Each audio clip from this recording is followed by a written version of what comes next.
In World War II, Germany constructed several Flak Türme, or in English Flak Towers. They were located in three cities, namely Berlin, Hamburg and Vienna. Many of them actually survived up to this day, because they were usually too difficult to destroy.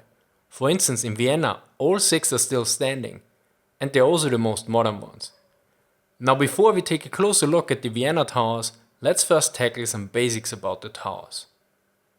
After British bomber attacks in Berlin in 1940, Hitler ordered the construction of flak towers for the defense of Berlin. Hamburg and Vienna would follow later on. Now it's important to add that generally parts of the upper leadership of the Luftwaffe and Hitler himself favored AA guns instead of fighters. Hence there was a general emphasis on flak in Germany. Now the question arises, why to build a flak tower in the first place?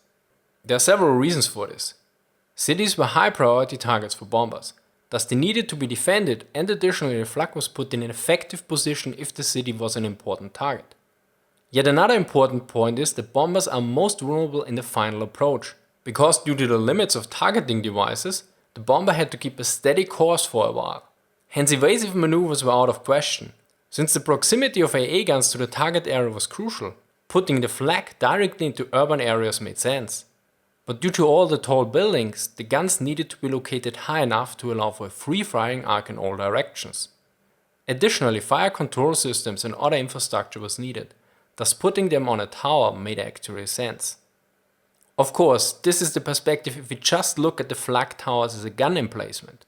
Quite interestingly, a Luftwaffe general after the war noted the following: Ich habe den Bau dieses Turmes sehr begrüßt, weil in den Turm etwa 6000 Zivilisten bei feindlichen Angriff Unterschlupf finden konnten und sich hier ein Lazarett für Zivilbevölkerung anlegen ließ.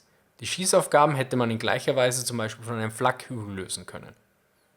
I was very pleased about the construction of this tower, because about 6000 civilians were able to find shelter in the tower during attack, and a hospital for the civilian population could be created. The shooting could have been carried out in the same manner, for instance, from a flak hill. Hence, since the flak towers also provided air raid shelter for civilians and other functions, just seeing them as an expensive gun emplacement is a bit short-sighted.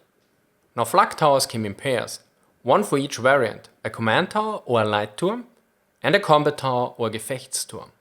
Here you can see two different examples in Vienna. These are quite close to each other, whereas these two are about 400 meters from each other. Generally, three pairs of combat and command towers were arranged in a triangle formation with overlapping fire arcs near the city center. As you might have suspected, the command tower housed the radar and fire control equipment, whereas the combat tower was equipped with guns. Besides the two variants, there were three types. Type 1 was the original one. It was used in Berlin and Hamburg, whereas Type 2 was used in Hamburg and Vienna. Type 3 was only used in Vienna. Without going into much detail, Type 2 and 3 were generally simpler and smaller. Here you can see a Type 2 combat tower in Vienna, located in the Arnberg Park. As you can see, it has a rectangle shape. This type was also used in Hamburg, for instance in Wilhelmsburg. Yet, let's take a look at the final version, the Type 3 combat tower. This one is located in Augarten in Vienna. As you can see, the Type 3 looks quite different. It has a more circular foundation instead of a rectangular one of the previous types. Now let's take a closer look at the Type 3 combat tower. At the top, there were four circular areas that could house each a twin 12.8 cm flak. Additionally, on the small emplacements, spotlights and light AA could be placed. As far as I know, there were no light AA guns in Vienna, because there were almost no low-level attacks. This tower appears round, but as you can see, when we get closer, it actually only has 16 sides. Now let's look at the overall functions of a flak tower. Due to their size, such a tower was not just a simple gun emplacement. It was used in multiple ways. As an example, here we have a Type 2 combat tower in the Arnberg Park. The lower areas were usually used for civilians as air raid shelters, and in some cases there were also medical facilities. Building facilities were located in the basement. In order to not interfere with the military aspects, there were extra entries and stairways for civilians. Additionally, there were air conditioning facilities, and above the civilian area there were sometimes crucial production facilities. Only the top levels were exclusively for the military, containing various kinds of facilities like kitchens, storage rooms, quarters, etc. Note that the supplies stored inside was solely for military use. Additionally, there were electricity generators in the cellar and also a fresh water supply. Now to give you some data and visuals of the Augarten towers in Vienna. They were not only the most modern one, but also the highest flak towers. The combat tower has a height of 55 meters. The outside walls have a thickness of around 2.5 meters, the roof of about 3.5 meters. The tower has a core at the center with a 12-meter diameter, with 1.5 meter thick walls. Now the armament consisted ideally of twin 12.8 centimeter flak guns, but this was not always the case due to delays in production and other issues. Hence, single 12.8 centimeter, 10.5 centimeter and even 8.8 centimeter guns were used at times. Note that the shell for the 12.8 centimeter gun had a weight of around 50 kg. This also meant that proper elevators and storing facilities were required. Now let's look at the command tower. It had a height of 53 meters and a length of 31 meters and a width of 50 meters. Additionally, it contained a shaft of about 30 meters depth to lower the radar.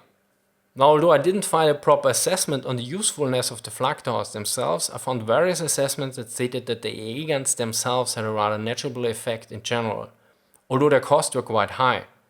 This is stated by various authors like Stephen Saloga.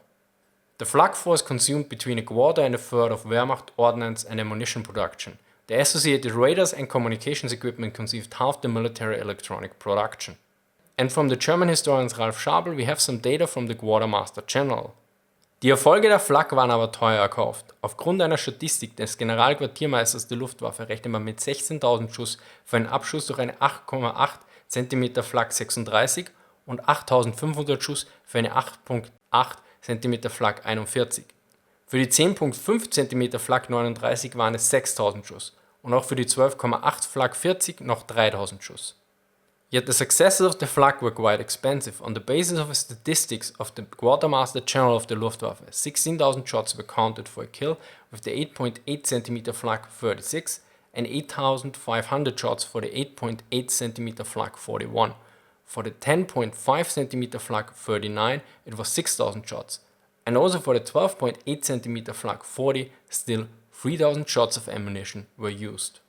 As you can imagine, putting the flak guns on the towers might have increased the hit chances, but I doubt it was cost effective, considering the time and money spent on the construction of the flak towers. As always, sources are in the description. If you want to know more about strategic bombing, check out this video from Bismarck, or maybe if you want to learn more about Japanese bomber tactics, which is so far my best illustrated video, take a look at this one. Thank you for watching and see you next time.